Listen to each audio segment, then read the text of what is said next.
In 1869, this 28-year-old woman was sentenced for the murder of her husband. The couple had been married for 5 years, and on the surface their marriage appeared to be running smoothly. However, tensions were brewing, leading to a tragic end. But who was this woman, and what events led to this shocking act? Fanny Maria Summers was born in 1841 in Barwell, a small village in Leicestershire. She came from a working-class background, with her father Stephen working as a tailor and her mother Maria as a tailoress. It is likely the family was self-employed, living hand to mouth. Fanny grew up with 3 siblings, 2 brothers and a sister, making their family relatively small for the time. Many Victorian families included 8 or more children. By 1851, the family were living on Brunswick Road in Handsworth, Birmingham. By the 1860s, Fanny had followed in her parents' footsteps and entered a similar trade, working as a milliner, making and repairing hats while lodging with the Hudson family. In 1864, she married Joseph Oliver, a 33-year-old widower and fitter from Dudley. However, only a few years into their marriage, things began to unravel.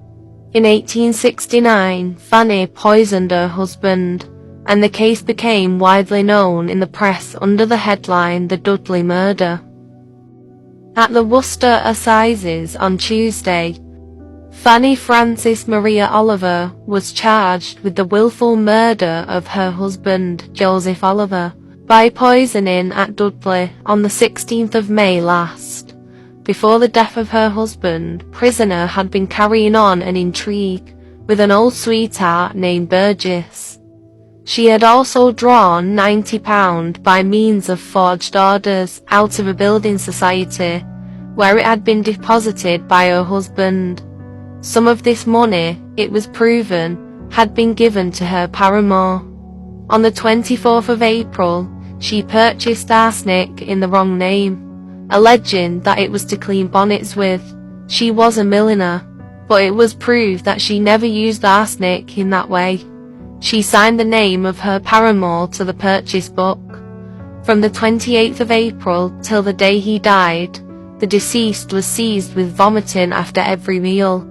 The symptoms were those of arsenic poisoning, and small portions of the poison were found in the stomach of the deceased by Dr. Hill. At 5 o'clock the jury retired, and after an absence of 20 minutes returned and found a verdict of guilty. The prisoner made a theatrical speech, asserting her innocence. Baron Piggott sentenced her to death in the usual form. However, her death sentence was later changed to life imprisonment. Her time in prison, which spanned 17 years, was spent in several institutions, including Worcester, Millbank and Fulham prisons.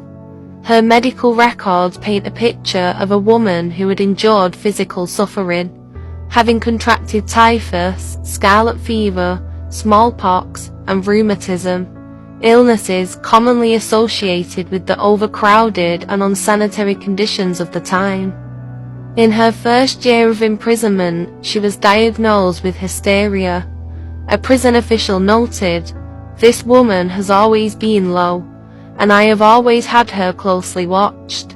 Hysteria, a psychological disorder often triggered by stress, was poorly understood. It was often wrongly attributed to issues with a woman's uterus or sexuality. By 1870, reports indicated that she had fully recovered. Throughout her incarceration, Fanny continued to maintain her innocence. She claimed that the arsenic found in her husband's body was part of her work as a milliner, a profession in which her husband had assisted her. She denied any romantic involvement with Burgess, stating that she had only seen him 3 times since childhood, and then always in the presence of others. Over the years, she had accumulated several offences while inside, including smuggling contraband and violent behaviour, which led to periods of confinement and punishment. Both Fanny and her nephew made repeated petitions for her release, but all were denied. Her nephew even wrote a letter to the superintendent, stating he would be willing to take her in and meet her on release at Fulham. After serving 17 years of her sentence, Fanny was released on licence in 1886. She returned to Birmingham, where she lived with her uncle and worked as a dressmaker, a profession she would continue until her retirement. During this time, she also cared for an adopted daughter named Rose. Fanny passed away in 1926 at the age of 84.